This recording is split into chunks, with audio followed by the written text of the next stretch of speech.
Good evening students. आज हम इस वीडियो में एक्सरसाइज 13.3 स्टडी करेंगे। इसके लिए आपको 3 पॉइंट्स स्टडी करने हैं। तो आइए सबसे पहला पॉइंट्स क्या है ये देखते हैं। पार्टीशन ऑफ ये सिंपल स्पेस। ये सिंपल स्पेस आप जानते हैं, जैसे मैंने कहा थ्रो ए डाई तो total 1 2 3 4 5 6। So correct here all possibility then call sample space. अब पार्टीशन क्या है? अगर उसी सिंपल स्पेस को हम जो सिंपल पॉइंट्स होते हैं 1 2 3 4 5 6 उसी को हम बाय पार्टीशन कर दें, अलग अलग करके एक इवेंट बना दें। लेकिन वो इवेंट 3 रूल्स को फॉलो करना चाहिए, then call here partition of simple space. तो है क्या, देखो मैंने डेफिनेशन लिख दी। Event E1 E2 E3 dot dot En are called PSS means partition of a simple space. मैंने थोड़ा शॉर्ट फॉर्म में लिख दिया। इफ सेटिस्फाइंग फॉलोइंग कंडीशन, अगर ये कुछ कंडीशन को फॉलो करते हो तो ये सारे जो पॉइंट्स हो गए simple space S, okay, simple space S के पार्टीशन कहलाएंगे। ओके, तो कौन से पॉइंट्स हैं? पहला पॉइंट्स कह रहे हैं E1 intersection EJ equal 5। Okay, इसका मतलब क्या हुआ? And I not equal to J, यानी ये I और J सेम नहीं होंगे। मतलब ये इसमें जितने भी इवेंट्स हैं, अगर इनमें किसी भी इवेंट्स की इंटरसेक्शन फाइंड आउट की जाए तो क्या आएगा? 5। इसका मतलब दूसरे वर्ड्स में हम ये भी कह सकते हैं कि ऑल इवेंट्स आर डिसजॉइंट्स। कैसे हैं? डिसजॉइंट्स, मतलब उन सब में कोई भी एलिमेंट कॉमन नहीं होगा, पहली चीज। ओके, दूसरी चीज क्या है? E1 यूनियन E2, यानी जितने भी इवेंट्स हैं अगर उनका हम यूनियन कर दें तो पूरा सिंपल स्पेस मिल जाएगा। तो याद करो मैंने फर्स्ट वीडियो में आपको एक बताया था एक्सक्लूसिव इवेंट। तो एक्सक्लूसिव इवेंट किसे कहते हैं?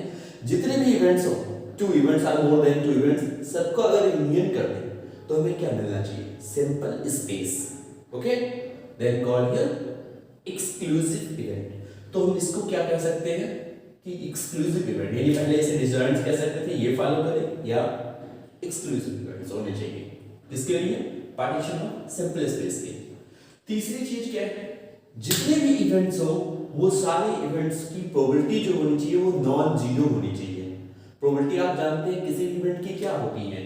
Greater than or equal to 0 and less than equal to 1, ये होती है किसी भी इवेंट की प्रोबेबिलिटी। तो यहां कहा गया कि हर एक प्रोबेबिलिटी ग्रेटर देन कैसे होनी चाहिए? 0 होनी चाहिए। 0 नहीं होनी चाहिए, 0 से ग्रेटर होनी चाहिए, ग्रेटर देन 0। ओके, और हर एक इवेंट्स की तो 3 कंडीशन हो गई फॉलो करने की। तो this called here partition of simple space. अब हम बात करते हैं इस चैप्टर में 2 कंडीशंस और आपको पढ़नी क्या क्या। एक है बेस थ्योरम और दूसरा है थ्योरम ऑफ टोटल प्रोबेबिलिटी। तो बेस थ्योरम की जरूरत क्यों पड़ी पहले वो मैं बता दूं। जैसे मैं एक चीज आपको बता रहा हूं, जैसे मैंने कहा एक बैग है, ये B1 मैंने मान दिया फर्स्ट बैग, ये सेकंड बैग मैंने कह दिया B2 में। अब इसमें कह दिया मैंने कि रेड बॉल 3 है, ब्लैक बॉल 5 है, यहां मैंने कह दिया रेड बॉल 7 है और ब्लैक बॉल आपका मान लो 3 है या 11 है, कुछ भी मैंने कह दिया। अब अगर आपको अलग अलग 2 बैग थे आपके पास, इससे ज्यादा भी बैग हो सकते थे। अब अगर आपको मान लो किसी बैग की प्रोबेबिलिटी निकाल दी, बैग की बात कर रहा हूं, तो यहां 2 बैग है, सीधा 1/2, यानी भाई 2 बैग की, कोई बैग की प्रोबेबिलिटी बात कर रहा हूं, बॉल की नहीं कर रहा हूं। तो आसानी से क्या कह देंगे, अगर फर्स्ट बैग की प्रोबेबिलिटी निकालनी है तो 1/2, क्योंकि टोटल बैग कितने थे? 2 थे, 1/2। इस बैग की वो भी 1/2 है। अब मैं कह दूं कि इसमें से रेड बॉल की प्रोबेबिलिटी निकाल दो, तो रेड बॉल कितने हो जाएंगे? 3 7 10 और टोटल सबको ऐड कर दो। भाई रेड 3 था, 7 ये था, 10 कर लिया आपने। अब क्या करोगे? सबको टोटल कर दो, तो 5 3 8 और 18 तो 26 आ गया। ये हो गया रेड बॉल की प्रोबेबिलिटी।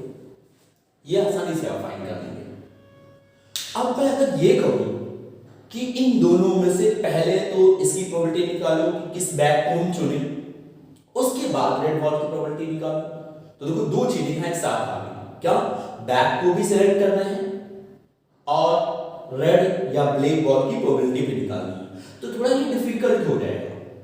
ओके, यानी हम बैग का भी चुनाव करें, सिलेक्शन करें और फिर कलर बॉल की भी सिलेक्शन करें, उसकी प्रोबेबिलिटी निकालें। तो ये थोड़ा पेचीदा हो जाएगा, टफ हो जाएगा। तो उसको इजी बनाने के लिए क्या किया गया? बेस थ्योरम अप्लाई किया गया। तो ये बेस थ्योरम क्या कहता है? जैसे मान लो मैंने कहा ये पहला बैग था, ये दूसरा बैग था। ओके, अब मान लो मुझे सेकंड बैग से रेड बॉल यानी सेकंड बैग को सिलेक्ट करना है और रेड बॉल की प्रोबेबिलिटी निकालनी है, इसकी बॉल की रेड बॉल। तो हम रेड बॉल को चलो आर हमने मान लिया, रेड बॉल को यानी आर इवेंट मान लिया, तो कैसे निकालोगे? तो यानी हमें सेकंड बैग को सिलेक्ट करना है, मतलब B2 को सिलेक्ट करना है और प्रोबेबिलिटी इसकी निकाल रेड बॉल होने की प्रोबेबिलिटी निकालनी है। तो इसका मतलब फाइंड आपको ये करना है PB2 अपॉन R, ये फाइंड करना है आपको। ओके, तो क्या कहा बेस थ्योरम ने कि जितने भी अलग अलग ग्रुप हों पहले तो फाइंड आउट करना है, वो लिख दो। उसके बाद कैसे लिखते हो, यहां B2 था तो इसकी प्रोबेबिलिटी लिख दो B2 into PR upon B2, ऐसे करो। यानी रेड बॉल हम निकाल रहे हैं कहां से, सेकंड बैग से, अपॉन कितने बैग थे, टोटल 2 बैग थे, तो आप लिखेंगे PB1 into PR upon B1 plus PB2 into PRB2। It means यहां जैसे मैंने सेकंड बैग से रेड बॉल निकालने की प्रोबेबिलिटी मैंने कहा, तो ये B2 आपने आर लिख दिया। तो B2 यानी जो यहां न्यूमरेटर में रहेगा उसकी प्रोबेबिलिटी सेपरेट लिखो और इनटू इस तरह से फोकल करके लिखो, और डिनोमिनेटर में क्या लिखोगे, ये देखो जितने भी ग्रुप हैं सेम वो चीज है वो तो लिखनी ही है। तो कैसे लिखोगे, जैसे मान लो 2 बैग थे तो पहले बैग की प्रोबेबिलिटी लिख दी इनटू बस जस्ट इसका रेसिप्रोकल करके, यानी यहां B1 था तो R अपॉन B1, फिर प्लस मान लो दूसरा बैग है PB2 PR बाय B2। मान लो एक तीसरा भी बैग होता, सपोज दैट यहां एक B3 बैग होता, तो उसका हम क्या लिखते हैं, यहां लिखते PB3 into PR bye B3। Okay, तो इसको हम समेशन के फॉर्मेट में भी तो लिख सकते हैं, यानी इसको हम क्या लिख सकते थे, ऐसा लिख सकते थे summation of I equal to 1 to 3, तो 3 बैग थे, यहां लिखता मैं PBI into PR upon BI। Okay, तो वही फॉर्मूला देखो यहां लिख दिया गया उसमें, लेकिन यहां याद होना चाहिए जितने भी इवेंट हो वो सब कैसे होने चाहिए, वो पार्टीशन ऑफ सैंपल स्पेस होना चाहिए, यानी किसी सैंपल स्पेस के वो पार्टीशन होने चाहिए। ओके, तो इसका मतलब मैंने यहां देखो कुछ डेफिनेशन लिखी कि if E1 E2 dot EN be a partition of sample space S and A be any event associated with S। A क्या है, ए यहां जो मैंने कहा कि रेड बॉल की प्रोबेबिलिटी निकालनी है, तो वो स्पेशल केस है कि बैग में दोनों बैग में रेड बॉल थे लेकिन सेकंड बैग को सेलेक्ट करना था और रेड बॉल की प्रोबेबिलिटी निकालनी थी, तो वो है ए आपका जो दोनों में कॉमन है। ओके, तो मैंने क्या लिखा PEI अपॉन ए, मतलब जो भी बैग होगा वो लिखोगे अपॉन बेस लिखोगे इक्वल टू बेस, समझ में आ गया। एंड ये फॉर्मूला आपका हो गया, ये मैंने मेथड भी बता दिया कैसे फॉर्मूला मैंने लिखा। अब मैं सेकंड बात की बात करता हूं कि अगर ये partition of sample space E1 dot EN तक पार्टीशन ऑफ सैंपल स्पेस है, तो हमें अगर निकालना हो क्या थ्योरम ऑफ टोटल प्रोबेबिलिटी, तो कैसे लिखोगे, वो ए जो था दोनों में कॉमन था, जैसे मैंने कहा यहाँ रेड बॉल है तो इसमें भी इसमें भी, ब्लैक बॉल को भी ए मान सकते हैं, जो बॉल सेलेक्ट करना होगा उस कलर बॉल को ए मानते हैं उस इवेंट को। तो यहाँ PA इक्वल क्या आप लिखेंगे, ये जो पूरी चीज है इसी को हम PA मान लेते हैं और उसी PA को total probability of this partition of sample space कहते हैं।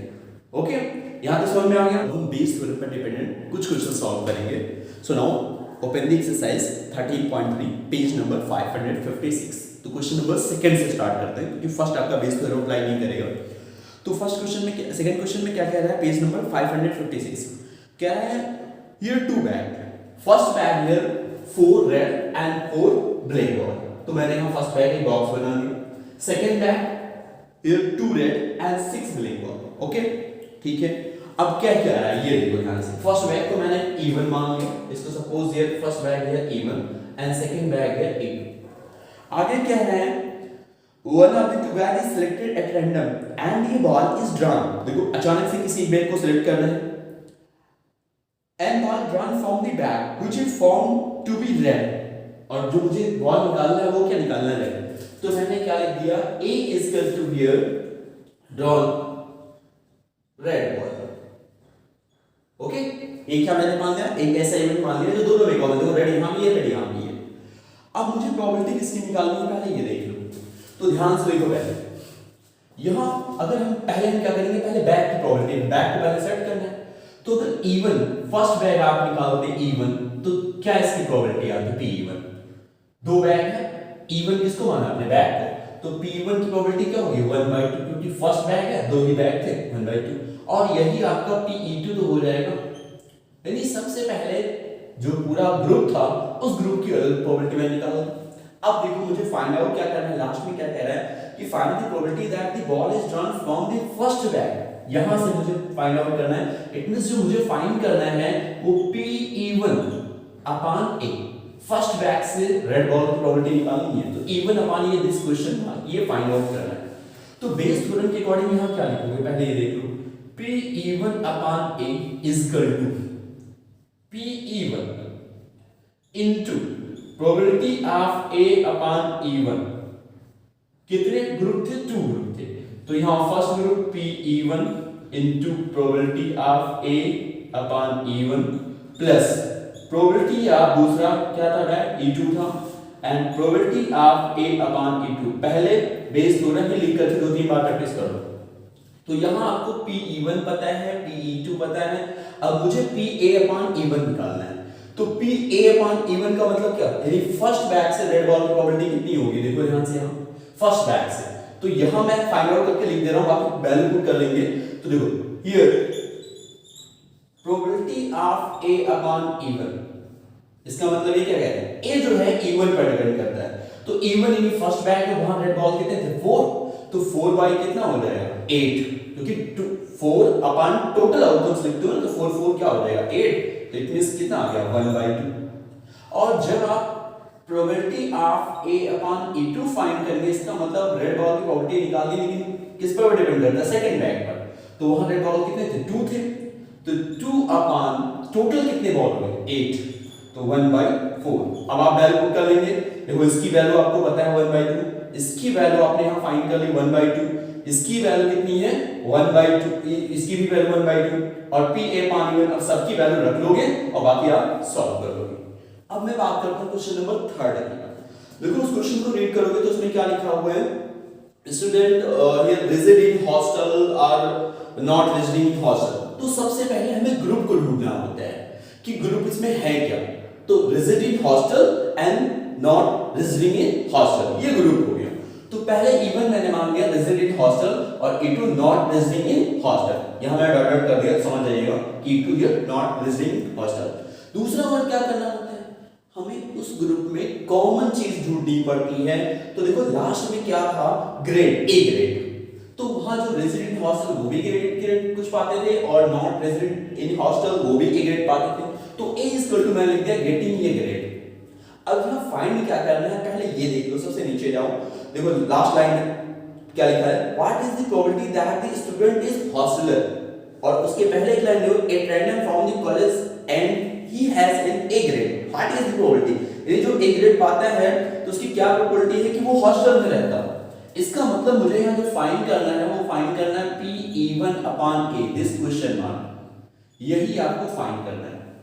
ओके, तो अब बेस थ्योरम के बेसिस पे पहले लिख दो, यहां Pe1 अपॉन A इक्वल क्या होगा, यहां होगा Pe1 into Pa upon E1 upon here P2 groups थे, तो उनके लिए पहले लिखो Pa upon E1 plus of, okay इसको मैं इरेज कर दे रहा हूं, Pe2 and here probability of Ae2। Okay, अब मैं यहां सारी चीजें फाइंड आउट करके लिख दे रहा हूं, ये Pe1 क्या है, Pe1 क्या है, तो देखो साफ साफ बुक में देखो, जैसे वहां मैंने बैक के लिए 1/2 लिखा, यहां 1/2 आप नहीं लिख सकते, क्यों, क्योंकि देखो अगर क्वेश्चन में ना लिखा हो तब हम देखेंगे। कह रहा था कि known that 60% rigid in hostel, यानी जो टोटल स्टूडेंट्स है उसका कितने परसेंट 60%, तो इसका मतलब Pe1 जो हो गया वो 60% हो गया, इट मींस 60 अपॉन दिस, तो इसको सॉल्व करोगे तो क्या आ जाएगा 3/5। और कह रहा था जो हॉस्टल में नहीं रहते वो कितने परसेंट थे, 40% थे, तो 40% का मतलब हो गया Pe2 here 40%, it means 40 upon 100, तो कितना हो गया 2/5। आगे देखो, कह रहा था previous year result report that 30% of all student who rigid in hostel attain A grade, यानी जो पिछले साल था वो हॉस्टल में रहते हुए जो जिन बच्चों ने ग्रेड पाया तो कितने परसेंट थे टोटल की 30%, इसका मतलब हॉस्टल में रहने वाले, यानी PA/E1 की वो बात कर रहा है, कितनी परसेंट की बात कर रहा है, 30% की बात कर रहा है। It means 30/100, it means 3/10।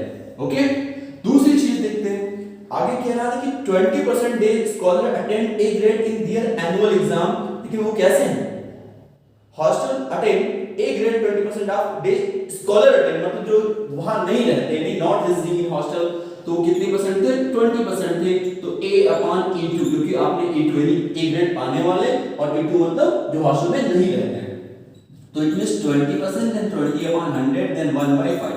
अब देखो इन सब की वैल्यू मैंने निकाल के रख दी, अब आप वैल्यू पुट करेंगे और सॉल्व कर लेंगे। ओके, ये हो गया क्वेश्चन नंबर 3। Now question 4। तो 4 में क्या कहना है, पहले पूरे क्वेश्चन को रीड कर लो और उसमें देख लो, चेक कर लो कि दो ग्रुप है क्या। तो इस क्वेश्चन को पूरा रीड करोगे तो दो ग्रुप मिलेंगे, कौन कौन से, एक होगा आपका आंसर और एक होगा गेस।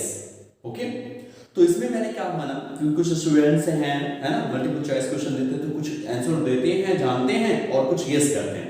तो मैंने E1 को क्या मान लिया, आंसर। ओके, और E2 जो हो गया गेस, मतलब जो आंसर नो हियर आंसर, जो आंसर जानते हैं, और कुछ लोग नहीं जानते हो क्या करेंगे, गेस करेंगे।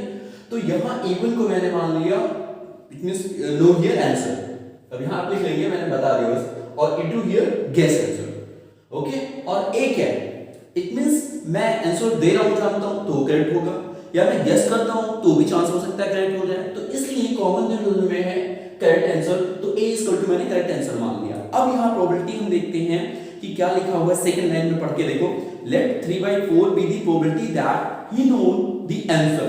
तो यहां जो आंसर की प्रोबेबिलिटी थी, सेकंड लाइन में आप देखो वहां मिल जाएगा आपको 3/4, और क्या कह रहा है, you know that answer, and 1/4 be the probability that he guess, यानी 1/4। ओके, यानी 4 क्वेश्चन में गेस करते हैं तो एक क्वेश्चन सही जाता है, तो ये गेस वाला जो है वो उसकी प्रोबेबिलिटी क्या है, 1/4।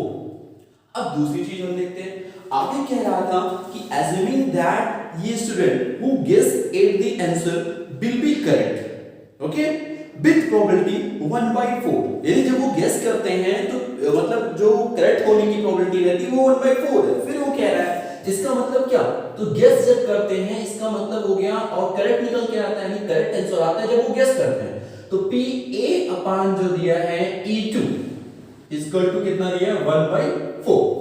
ये जो हो गया PA/E2, क्योंकि कह रहा है जब आंसर वो गेस करते हैं तो जो करेक्ट होने की प्रोबेबिलिटी है वो क्या है, 1/4। तो करेक्ट A हो गया और E2 आपको गेस करने के लिए हो गया। आगे पूछना है, what is the probability that the student no the answer given that the answer is correctly.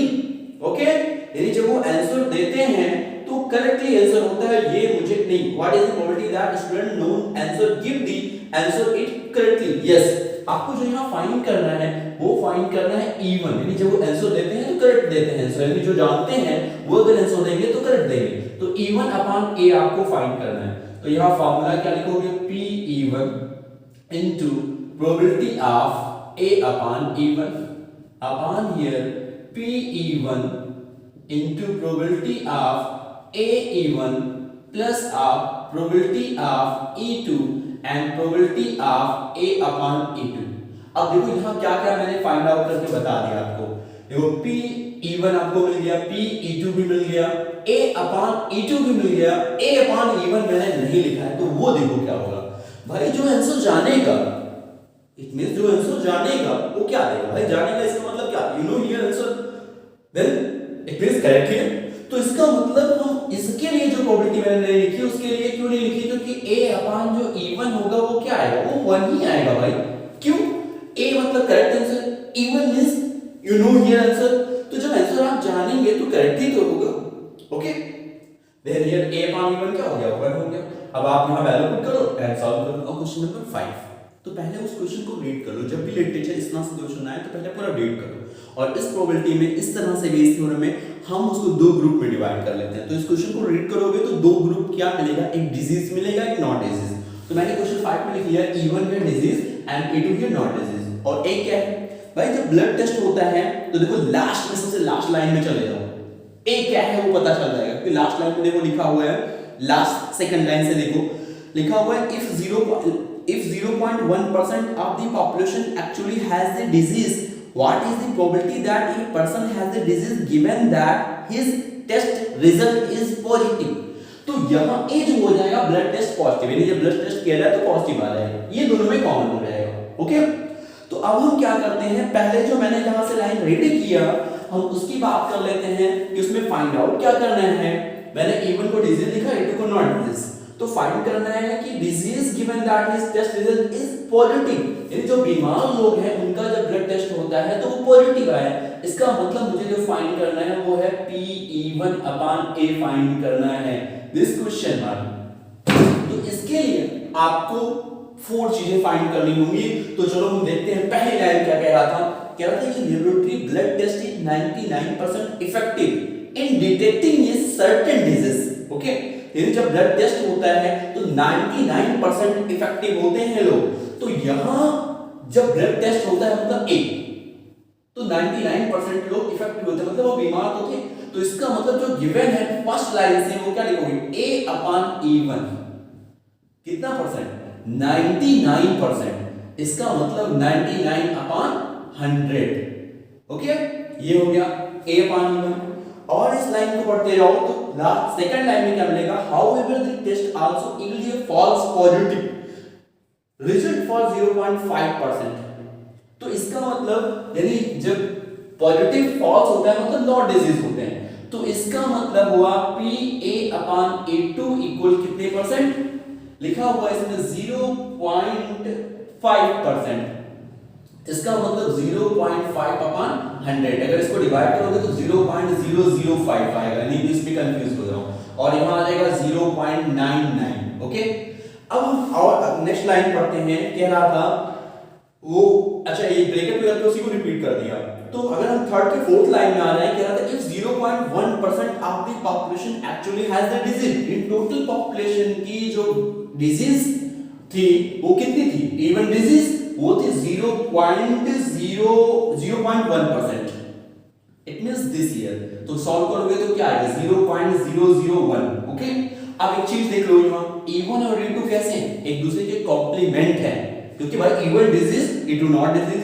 Okay, दोनों को ऐड कर दो तो टोटल पॉपुलेशन तो निकल आएगी। तो यहां लिख दो थोड़ा सा कि E1 and E2 are complement event. Okay, ये लिख लोगे। Then here Pe2 equal 1 minus Pe1, इसमें कंफ्यूज तो नहीं हो, क्योंकि आपको पहले ही मैं बता चुका हूं कि Pe प्लस Pe नॉट, अगर दो इवेंट कॉम्प्लीमेंट हो तो इक्वल 1 आता है, तो E1 और E2 कॉम्प्लीमेंट लिख दिया तो P2 इक्वल 1 माइनस आप इस लिख दो। अब 1 माइनस 0.001 तो सब्ट्रैक्ट करोगे तो क्या आएगा 0.999, ये हो जाएगा आपका E2। ओके, तो ये आपका E2 निकल आया। अब सब निकल तो गया, E2 निकल गया, E1 निकल गया, this here and this. Now use here, अब बेस थ्योरम जानते हो क्या लिखोगे, यहाँ बेस थ्योरम फॉलो करके और सॉल्व कर लोगे, क्योंकि जैसे यहाँ ये फॉलो किया सेम वही फॉर्मूला फॉलो करना है। अब क्वेश्चन नंबर 6, तो 6 को पहले रीड कर लो, उसमें भी मैंने क्या कहा, हर एक क्वेश्चन को इस तरह से रीड करो और उसको पहले 2 ग्रुप या 3 ग्रुप पहले ग्रुप डिवाइड कर लो। तो क्वेश्चन नंबर 6 में कह रहा है देयर आर 3 कॉइन्स। ओके, तो ये जो 3 कॉइन है वो किस टाइप्स के हैं, पहला क्या है 2 हेडेड कॉइन, तो मैंने क्या किया, एक ऐसे बॉक्स बना दिया, उसको लिख दिया 2 headed coin, this here E1। दूसरा कह रहा है बेस्ड कॉइन है, यहां लिख दिया E2 लिख दिया। तीसरा कह रहा है अनबेस्ड कॉइन है, यहां मैंने लिख दिया। ओके, अब हमें क्या करना है, पहले E1 E2 E3 आपने कंसीडर कर लिया, अब लास्ट लाइन में जाओ कि प्रोबेबिलिटी यहां फाइंड आउट क्या करनी है। तो लास्ट सेकंड लाइन से रीड करो, देखो क्या लिखा हुआ है कि one of the 3 coins is chosen at random and tossed, it shows head, तो इट मींस A जो हो गया वो हेड हो गया, आउटकम्स हियर है, तो मैंने लिख दिया A is equal to outcomes है। What is the probability that it was the 2 headed coin, तो वो जो आउटकम्स हेड आता है वो कहां से 2 हेडेड कॉइन का होना चाहिए, इसका मतलब जो मुझे फाइंड करना है वो E1/A फाइंड करना है। Okay, this is question mark. तो इसके लिए जब ये E1/A निकाला है तो बेस थ्योरम के अकॉर्डिंग लिखोगे क्या, पहले वो समझ लो। यहां क्या लिखोगे Pe1 into Pa/E1, अब आगे आप समझ गए होंगे, यहां लिखेंगे Pe1 probability of A/E1 plus of probability of E2 probability of A/E2 and plus of Pe3 and probability of A/E3। अब सब चीजों की हम फाइंड कर लेते हैं यहाँ पहले। तो देखो यहाँ कितने कॉइन थे, 3 कॉइन थे। तो A1 A2 A3, ये E1 क्या है, first coin, A2 3 coin, A3 3 third coin. तो पहले कॉइन की प्रोबेबिलिटी निकाल लो। अगर फर्स्ट 3 कॉइन में से एक कॉइन सिलेक्ट करते हो तो उसकी प्रोबेबिलिटी क्या होगी, 1/3 होगी। इसको निकाल लो E2, तो उसकी भी 1/3 होगी, हर एक की 1/3 तो होगी। तो मैंने ऐसे लिख दिया Pe2 Pe3। इसमें कंफ्यूज नहीं होना है आपको, क्योंकि E1 E2 E3 क्या था, ये कॉइन्स थे। तो पहले 3 कॉइन में से एक कॉइन की प्रोबेबिलिटी E1 क्या होगी, 1/3, इसकी भी 1/3, इसकी भी 1/3, तभी तो ऐड करके क्या आएगा, 1 आएगा। तो ये हो गया। अब दूसरी चीज हम देखते हैं कि PA/E1 क्या होगा। A/E1 मींस क्या, outcomes here head if two headed coin. तो भाई जब एक कॉइन को टॉस करोगे, दो ही फेस होते हैं, एक हेड होता है एक टेल होता है। तो जब दोनों फेस पे हेड होगा, पहले तो टोटल पॉसिबिलिटी नीचे लिख दो, 2 आ गया। और जब दोनों फेस पे हेड ही है तो 2 ही तो मिलेंगे। तो यानी यहां क्या आ गया, ओनली 1 आ गया। ये चीज समझ में आ गई। दूसरी चीज देखो, प्रोबेबिलिटी ऑफ A/A2 क्या होगा। तो प्रोबेबिलिटी ऑफ A/A2 की जो बात कर रहा था, सेकंड लाइन पढ़ के देखो, कह रहा था कि 1 is a two-headed coin, yes, another is based coin that comes up head 75%। यानी जब हम बेस्ड कॉइन को टॉस करते हैं तो जो हेड आने की प्रोबेबिलिटी रहती है, A मींस हेड और A2 मींस बेस्ड कॉइन। तो 75%, इट मींस 75/100। तो सॉल्व करोगे तो 25 3 टाइम्स एंड 4 3/4 आ गया। ओके, अब हम थर्ड कॉइन की बात करते हैं, A3 की। तो कैसा है, अनबेस्ड कॉइन, तो एक सिक्का है। तो वो अगर हम एक सिक्के की बात करें, ओके, तो अगर हम उसको टॉस करें तो हेड और टेल दोनों में से कोई तो आएगा, ये हेड और टेल।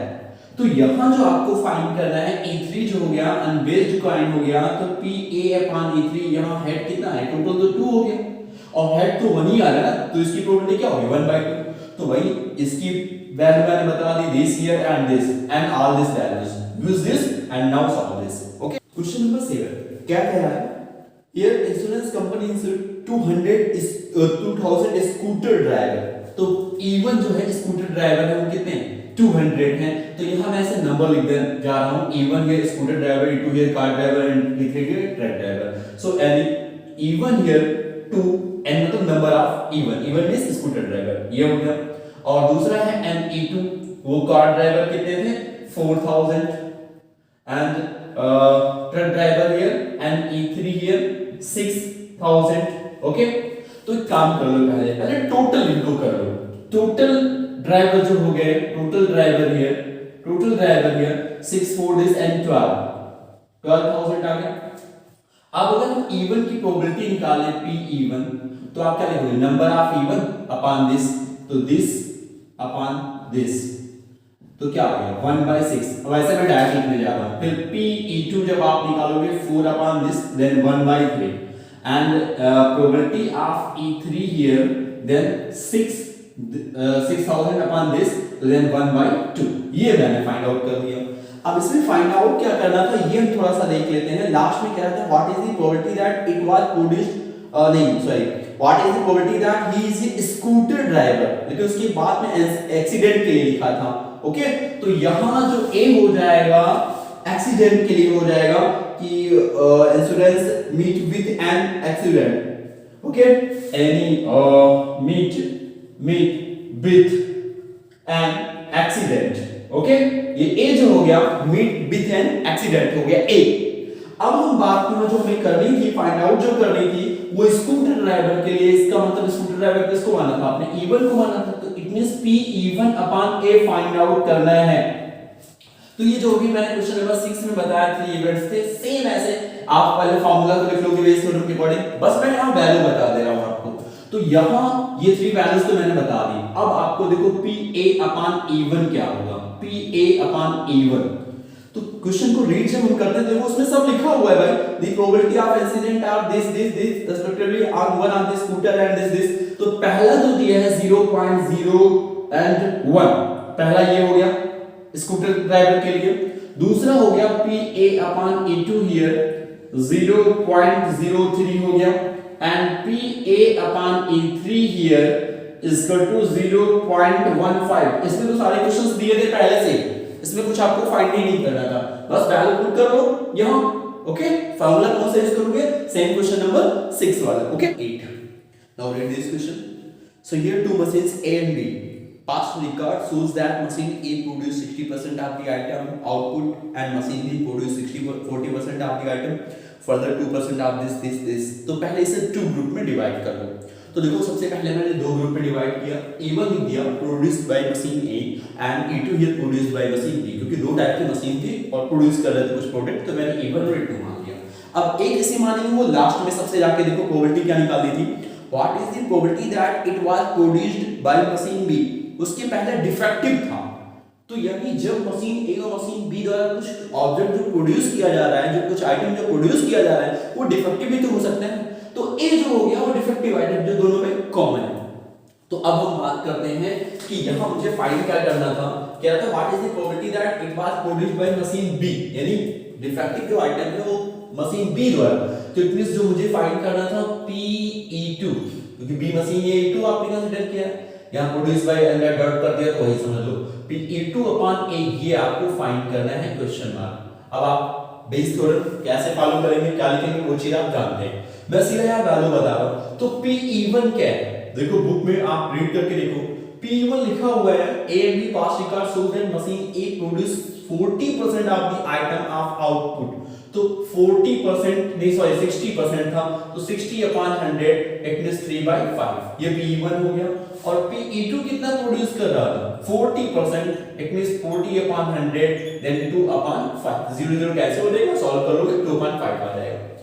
अब यहां मुझे जो कह रहा है आगे नेक्स्ट, फर्दर ये 2% of the item produced by machine A and 1% produced by machine B वह डिफेक्टिव की बात जो कर रहा था PA upon E1, यानी A मशीन जो था E1 जो मशीन था वो कितने डिफेक्टिव आइटम कितने परसेंट की प्रोबेबिलिटी है 2%, it means 2 upon 100 then 1 upon 50। और B मशीन की B मींस A2 मशीन उसकी कितनी थी 1%, so here 1 upon 100। Okay, now use this value, यहां जो फार्मूला आप लिखते हो उस फार्मूले को रखो और वैल्यू यूज करो। ठीक, नाउ क्वेश्चन नंबर 9 की अब हम बात करते हैं, क्या कह रहा था। Now read this question. Two group A competing for the position of the board of director of the corporation. The probability that the first and the second group will win are this probability this. Further, if the first group win, the probability of introducing a new product is 0.7. यानी जो company win करेगी वो एक नया product बनाएगी, उसकी probability 0.7 दी है। तो पहले मैंने क्या मान लिया, दो कंपनियां थी तो E1 मैंने लिख दिया विन हियर फर्स्ट ग्रुप और E2 here win here second group. और जो विनर थी वो क्या करती थी, एक न्यू प्रोडक्ट को प्रोड्यूस करती थी, तो A मैंने लिख दिया इंट्रोड्यूसिंग ए न्यू प्रोडक्ट, क्योंकि दोनों में से जो भी जीतेगा वो एक नया प्रोडक्ट को प्रोड्यूस करेगा। तो प्रोबेबिलिटी हम सबसे पहले देख लेते हैं। पहले कहा था कि probability that the first and second group will win are 0.6 and 0.4 respectively. तो इसका मतलब PE1 जो दिया हुआ है वो क्या है 0.6 एंड PE2 हियर 0.4। अब सबसे पहले चीज जो लास्ट में है प्रोबेबिलिटी क्या फाइंड करनी है वो फाइंड करो। लास्ट लाइन पढ़ो, find the probability that the new product introduce was by the second group यानी जो नया इंट्रोड्यूसिंग किया जा रहा है नया प्रोडक्ट वो किसके द्वारा सेकंड। तो it means PE2 upon A ये फाइंड करना है आपको ये। ओके, दिस क्वेश्चन मार्क, तो फार्मूला जानते हो फार्मूला लिख लोगे। मैं जो बताने जा रहा हूं उसमें यूज होने वाला है probability of A upon E1, यानी जब हम यानी जो नया प्रोड्यूस कर रहे हैं अगर वो फर्स्ट कंपनी विनर होती है तब के लिए प्रोबेबिलिटी इसमें क्या गिवन है, और पेज नंबर 557 जो सेकंड लाइन उसमें देखो मिल जाएगा आपको, लिखा हुआ है द प्रोबेबिलिटी ऑफ इंट्रोड्यूसिंग ये new product is 0.7 and corresponding probability 0.3। तो करस्पॉन्डिंग मींस A के लिए यानी फर्स्ट ग्रुप के लिए 0.7 लिया हुआ है 0.7 and probability of A upon E2 here 0.3। Value आप यूज कर लेंगे, यहां फार्मूला लिखेंगे बेस थ्योरम का, वैल्यू यूज कर लेंगे, मिल जाएगा आंसर आपको। अब हम बात करते हैं क्वेश्चन नंबर 10 की। कह रहा है सपोज ये गर्ल थ्रो ए डाई, तो पहले काम कर लो, जब डाई को थ्रो करेगी तो पहले सैंपल स्पेस जो होता है वो लिख लो 1 2 3 4 5 6, ये मैंने लिख लिया, वो मैंने एक रफली कर लिया थोड़ा सा, या फिर आपको फिर लिखना होगा। फिर दूसरा देखते हैं क्या कह रहा है, इफ सी गेट्स ये 5 और 6 सी toss a coin, okay 3 times, ठीक है, यानी 5 और 6 जब आता है तो क्या करती है, एक कॉइन को टॉस करती है, तो 3 टाइम्स कितनी बार, 3 बार। तो एक काम करते हैं, इसको थोड़ा कहीं लिख लेते हैं कि इफ ये coin toss 3 times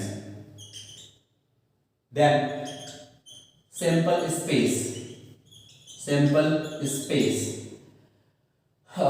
equal to क्या होगा, आर हेड, पहले तीनों हेड हो सकते हैं, first head, second head, third head. अब इस टेल को रिप्लेस करते रहो सेकंड पोजीशन पे, और फिर आप क्या कर दो, फर्स्ट पोजीशन पे कर दो।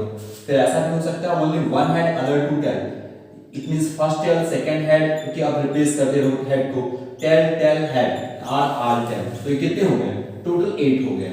ओके, आगे क्वेश्चन को रीड करते हैं।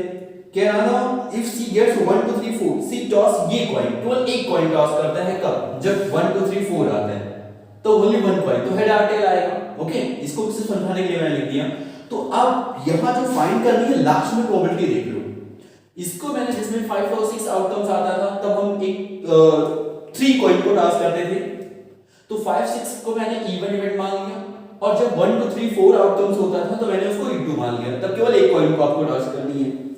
तो इसमें लास्ट में देखते हैं फाइंड आउट क्या करना था। कह रहा था लास्ट सेकंड लाइन देखो, question number 10, if she obtain exactly one head, तो मैंने a इक्वल टू लिख दिया एग्जैक्टली वन हेड, देखो यहां a मैंने बना दिया। अब मैं a की बात कर रहा हूं, a कैसे कंफर्म किया है समझ में आ गया, एग्जैक्टली वन हेड।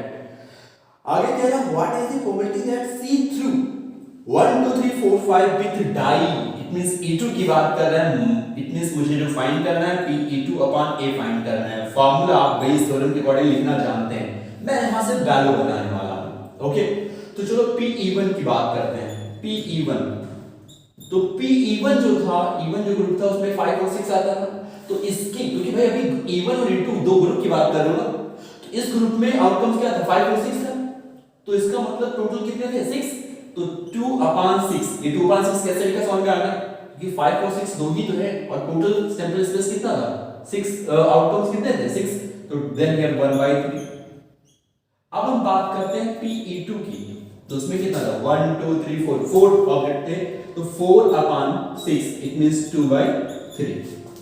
अब हमें लिखना है pa/e1 क्या आएगा, तो pa/e1 की बात कर रहा है, जो a है वो एग्जैक्टली 1 है, तो a जो बात कर रहा है, कह रहा है एग्जैक्टली 1 है इफ आउटकम्स हियर 5 6, तो भाई जब आउटकम्स 5 6 आता था तभी तो आप अब हम पूरा लेवल लिखेंगे कि if outcomes 5 6 then toss 3 coins then simple space here this, आप ये लेवल पूरा लिख लेंगे। ओके, तो ये इसी के लिए तो है, तो भाई इसमें एग्जैक्टली 1 हेड कितनी जगह पर है, देखो ये दिस एंड दिस एग्जैक्टली लिखा हुआ है, एटलीस्ट और एटमोस्ट नहीं लिखा हुआ, एग्जैक्टली, तो 3 हेड थे, देन 3 बाय, और टोटल कितना था 8, 3/8 आ गया।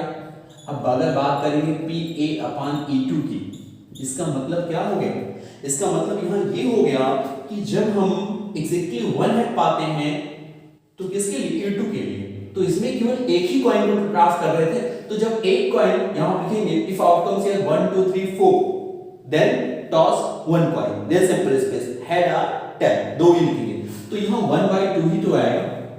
तो ये देखो मैंने बता दिया, ये भी बता दिया, ये सारी चीज बता दी, फार्मूला फॉलो करोगे, वैल्यू पुट करोगे, देन सॉल्व दिस। ओके, अब मैं बात कर रहा हूं क्वेश्चन नंबर 11 की। क्वेश्चन नंबर 11 में क्या कह रहा है, ये manufacture has 3 machines operator A B C, तो मैंने यस और आगे पढ़ते हैं। The first operator A produce 1% defective item, where as the other two operators B and C producing 5-7% defective items. A is on the job for 50% of the time, B is on the job for 30% of the time, and C on the job for 20% of the time. यानी A B C 3 लोग हैं और तीनों लोगों को 3 machine है, लेकिन तीनों के लिए टाइम है, तो टाइम कंज्यूम मैंने लिख दिया कि even here time consumed by first machine A and A2 time consumed by second machine B and A3 time consumed by third machine C। अब X क्या है? यानी ये तीनों मशीनें जो थी वो डिफेक्टिव जो आइटम प्रोड्यूस करती थी X मैंने वो मान लिया क्योंकि तीनों मशीनों में से यही तो कॉमन हो सकता है। तो अब मैं यहाँ लिख रहा हूँ PE1 यानी टाइमिंग कंज्यूमिंग। देखो पहले से आपका लिखा हुआ है, इस क्वेश्चन को रीड करेंगे तो आपको मिल जाएगा कितने कितने परसेंट है। ये क्वेश्चन नंबर 11 की थर्ड लाइन में जाओ, थर्ड लाइन का यहाँ A is on the job for 50% of the time लिखा हुआ है, तो E1 के लिए कितना हो गया 50% अपॉन 100 देन 1/2 और फिर उसके आगे रीड करो लिखा हुआ है कि B here 30% time and C here 20%। तो E2 कितना हो गया 30% of this 100 then 3/10 and PE3 here 20% upon 100 then here 1/5। Okay, अब हम बात करते हैं स्टार्ट में। अब देखो क्वेश्चन नंबर 11 के फर्स्ट ही लाइन को रीड कर लो तो पूरा उसमें मिल जाएगा आपको the first operator is produce 1% defective item. तो x इक्वल टू मैंने प्रोड्यूस डिफेक्टिव आइटम लिखा तो यहां क्या लिखोगे PE1 अपॉन PX अपॉन कोई डिफेक्टिव आइटम है ना, तो x upon E1 equal to कितना परसेंट लिखा होगा 1%। यस 1%, तो 1% means 1 upon 100। So here point में लिखना चाहोगे 0.01 और कह रहा है two operator B and C 5% and 7%, then PX upon E2 here 5%, 5 upon 100 and PX upon E3 here 7%, 7 upon 100। आपको फाइंड आउट क्या करना है, लास्ट लाइन में जाओ what is the probability that it was produced by A means this E1। आपको जो find करना है वो फाइंड करना है PE1 upon A। अब आप यही फाइंड करना है, बेस थ्योरम आप अप्लाई करना जानते हैं, इसलिए जो फार्मूला आप ये यूज करेंगे वो क्वेश्चन नंबर 6 में आपको बता चुके हैं। अब क्वेश्चन नंबर 12, तो क्वेश्चन नंबर 12 को समझने के लिए आपको कॉम्बिनेशन जानना जरूरी है। तो चलो पहले मैं कॉम्बिनेशन बता दे रहा हूं। Something is given here 30 balls.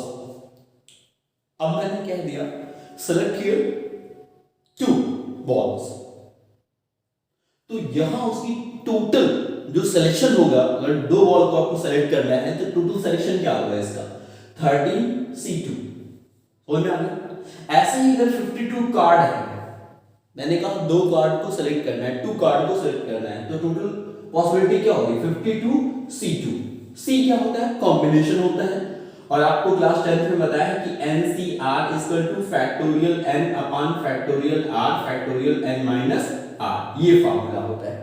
जैसे और फैक्टोरियल मींस जैसे फैक्टोरियल 2 लिखा हुआ है तो 2 into 1, फैक्टोरियल 3 लिखा हुआ है then 3 into 2 into 1, ये फार्मूला होता है। ओके, तो चलिए अब क्वेश्चन नंबर हम 12 देखते हैं। तो क्वेश्चन नंबर 12 में क्या कह रहा है, ये card from A pack 52 card is lost. ठीक है, तो 52 कार्ड्स, अब कार्ड के लिए मैं पहले भी बता चुका हूं कि टोटल पूरा from the remaining cards of the pack 2 cards are drawing and are found be both diamond, find the probability of the lost card being a diamond. तो सबसे पहले इसमें ये देख लो कि 2 ग्रुप बनेंगे कौन से, 2 या मोर देन 2 ग्रुप्स कौन से बनेंगे। तो पहला चुनेंगे डायमंड कार्ड और दूसरा नॉन चुनेंगे डायमंड कार्ड, क्योंकि 2 तरह से डायमंड कार्ड के लिए पूछ रहा है। तो E1 मैंने एक इवेंट ऐसी मान ली, जब हम सेलेक्ट करते हैं तो डायमंड कार्ड होता है, और E2 दूसरा क्या हो सकता है डायमंड कार्ड नहीं हो सकता है। अब A क्या माना, क्योंकि लॉस्ट कार्ड कह रहा था तो लूज जो भी लास्ट कार्ड है, लॉस्ट कार्ड लूज कार्ड जो भी है A मैंने मान ली। अब हम यहां देखते हैं, यहां जो फाइंड करते हैं उसकी बात करते हैं। कहता है find the probability of the lost card being a diamond. इसका मतलब जो फाइंड करना है, यानी जो कार्ड खो जाता है वो किसका होना चाहिए डायमंड का होना चाहिए। इसका मतलब E1 अपॉन A फाइंड करना है आपको।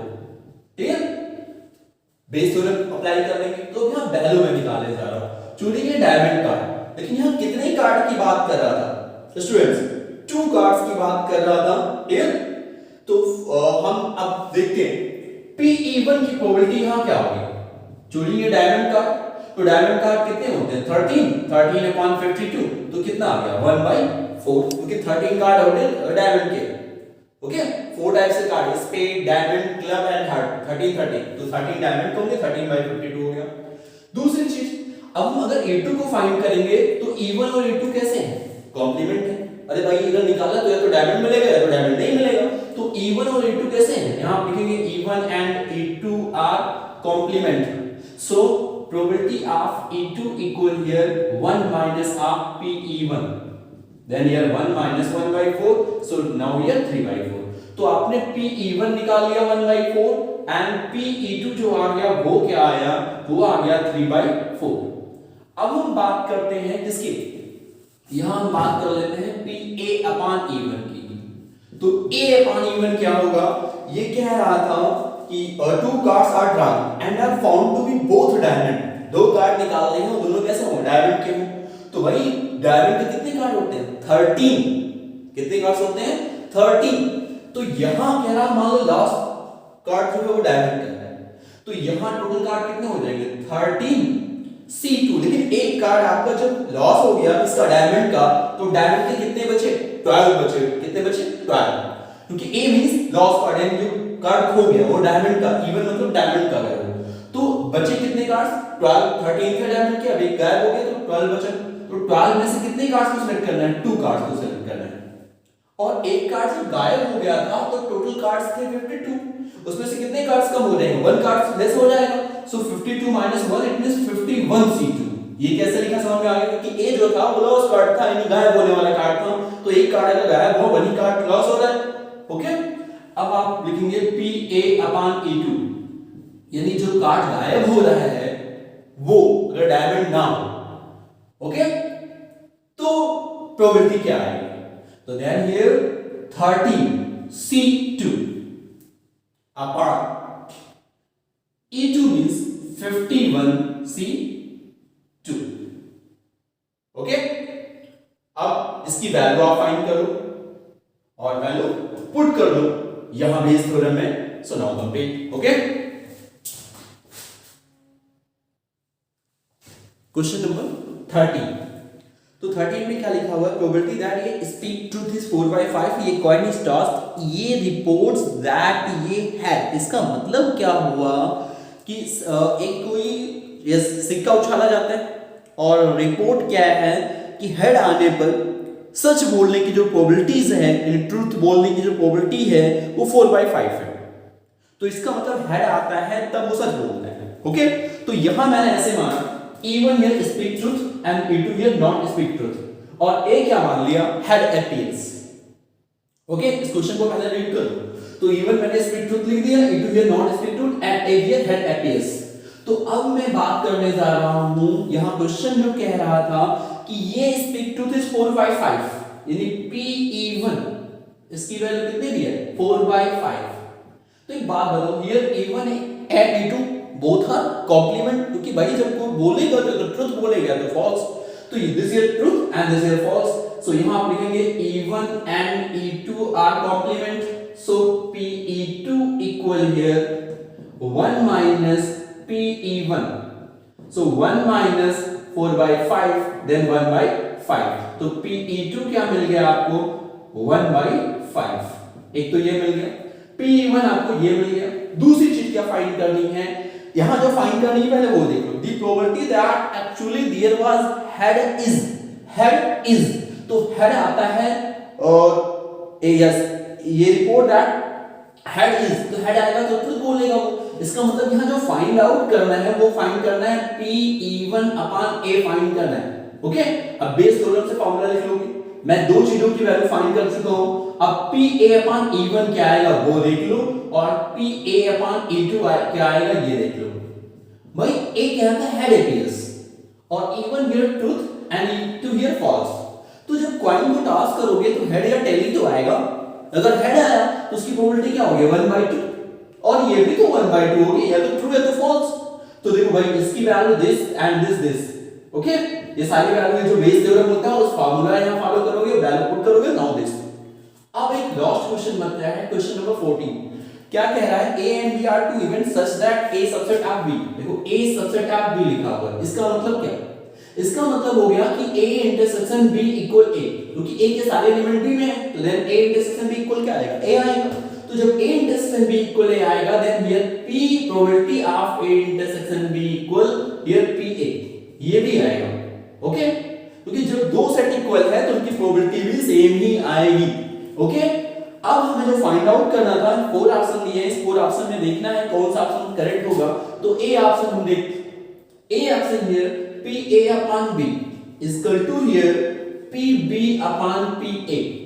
ओके, तो PA upon B क्या होता है? PA इंटरसेक्शन B, ये कंडीशनल प्रोबेबिलिटी थी, आपको पहले बता चुका हूं चैप्टर में. PB is equal to here PB upon PA. Okay, तो देन हियर अगर हम यहां इट मींस कैंसिल आउट या कुछ कर सकते हैं ऐसा? क्या ये दोनों इक्वल है? No, this here cancel out, क्योंकि भाई मैंने इसको सॉल्व किया. ओके, तो ये दोनों क्या इक्वल है? इट मींस मैंने क्या किया, इसको अलग अलग, इसको LHS मान लो, इसको RHS मान लो.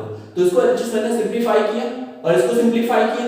अब PA इंटरसेक्शन B की वैल्यू क्या थी? PA. तो यहां से मुझे क्या मिल जाएगा? PA upon PB. बट ये क्या जो LHS आपका आया है PA अपॉन PB, क्या RHS भी वही है? नहीं, इक्वल नहीं है. So this is not true. A तो फॉल्स हो गया. B की बात करते हैं. देखो B ऑप्शन क्या दिया था? Probability of A upon B. तो A अपॉन B को क्या लिखोगे? PA intersection B upon PB and this greater here less here PA. Okay, तो PA इंटरसेक्शन B की वैल्यू क्या हो जाएगी? PA upon PB less than PA. तो देखो PA कैंसिल हो गए, तो ये 1 अपॉन PB आ गया लेस देन 1. याद रहे इनइक्वालिटीज में मैंने बताया 1/2 अगर कुछ ऐसा लिखा हुआ है तो उसको क्रॉस मल्टीप्लाई नहीं कर सकते.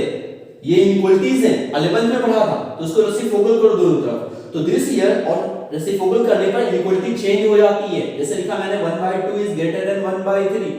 अब अगर मैं इसको रेसिप्रोकल करूंगा 2 and 3 तो क्या हो गया? देखो इनइक्वालिटी चेंज हो गई. तो यहां भी रेसिप्रोकल कर लो, PB is greater than, यहां क्या आएगा? 1. तो क्या कभी किसी भी चीज की प्रोबेबिलिटी ग्रेटर देन 1 हो सकती है? नहीं हो सकती. दिस इज कैंसिल, यानी बी वाला ऑप्शन भी गलत हो गया. अब मैं सी वाले ऑप्शन की बात कर रहा हूं. सी वाला ऑप्शन आपका करेक्ट हो जाएगा. PA upon B लिखा हुआ है, then A intersection B upon PB is greater than PA. ओके, क्योंकि देखो वही सेम चीज लिखी हुई है आपकी, जो बी में लिखा था वही सेम सी में लिखा हुआ है, बस ग्रेटर देन इक्वल है. तो लास्ट में सॉल्व करोगे तो क्या आ जाएगा? PB दिस हियर 1, क्योंकि बी और ए सी सेम था, बस इक्वलिटी चेंज थी. तो सी में आपको ये मिल जाएगा और PB हियर यानी किसी भी इवेंट की प्रोबेबिलिटी जो होती है तो 1 होगी या तो 1 से छोटी होगी. सो सी ऑप्शन हियर करेक्ट. तो नाउ क्वेश्चन नंबर फर्स्ट. तो फर्स्ट में देखते हैं क्या कह रहा है कि 5 रेड एंड 5 ब्लैक बॉल्स. तो देखो रेड जो दिया है वो है 5 एंड ब्लैक हियर 5. अब ये क्वेश्चन कह रहा है कि ball turn at random, its colour is noted and they return to the unmovable 2 additional ball. अब क्या है इन दोनों में से एक ये जो है पूरा बैग जो भी है, तो एक बॉल निकालो और जो बॉल जो कलर निकालोगे आप उसका एक्स्ट्रा 2 ऐड करोगे. जैसे सपोज दैट हम भाई 2 बॉल यहां से निकाल लेंगे.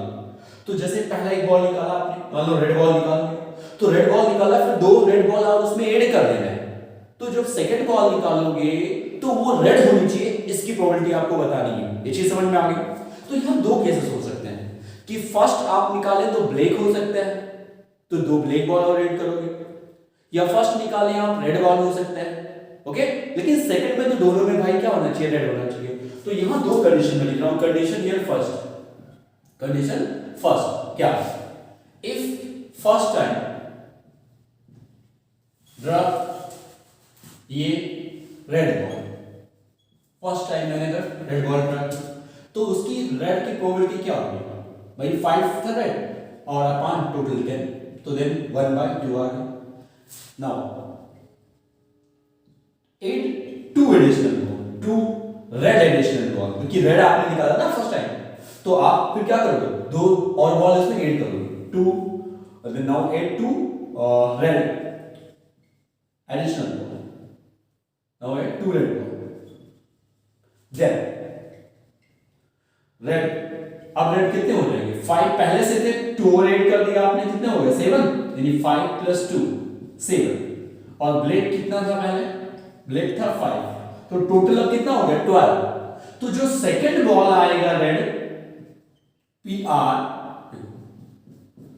सेकंड टाइम PR मतलब वही red ball, second time red ball की प्रोबेबिलिटी क्या होगी? अब टोटल कितना हो गया? 12 और रेड बॉल कितने हो गए? 7. ओके, तो ये हो गया first condition.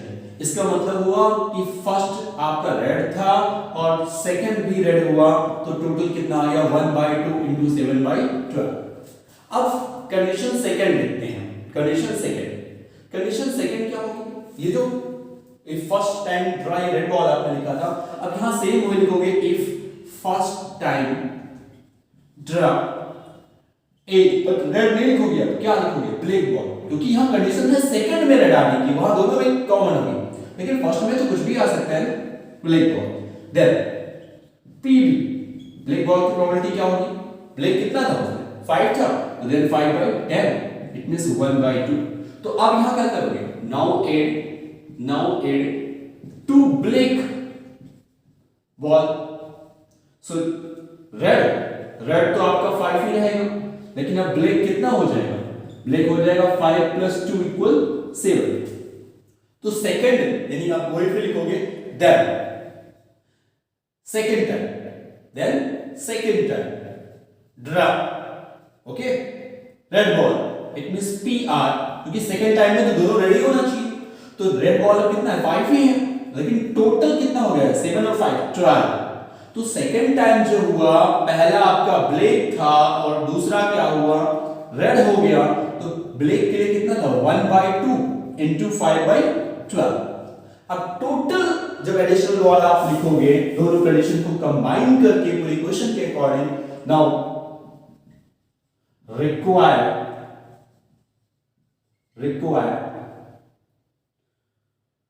Probability, okay, according question, तो क्या होगा? पहले कंडीशन में टोटल ये आया था 1/2 × 7/12 प्लस, भाई फर्स्ट क्या था? रेड था, दूसरा वाला क्या था? वो भी रेड था, दूसरा वाला तो कंपल्सरी ये रेड होना चाहिए। और सेकंड कंडीशन में था क्या था? फर्स्ट ब्लैक था, तो यहां लिख दे रहा हूं PR P B and PR। समझ में आ गया होगा ना कि फर्स्ट रेड है, सेकंड तो रेड होना चाहिए, बट अब की बार फर्स्ट ब्लैक आ गया, सेकंड रेड, इसके अलावा कोई पॉसिबिलिटीज होगी नहीं, तो इसके लिए आप लिखेंगे 1/2 × 5/12। डिनोमिनेटर दोनों का सेम ही है 24, 7 and 5 12, then answer here 1/2। Okay, तो आप ये एक्सरसाइज आप कंप्लीट कर लेंगे।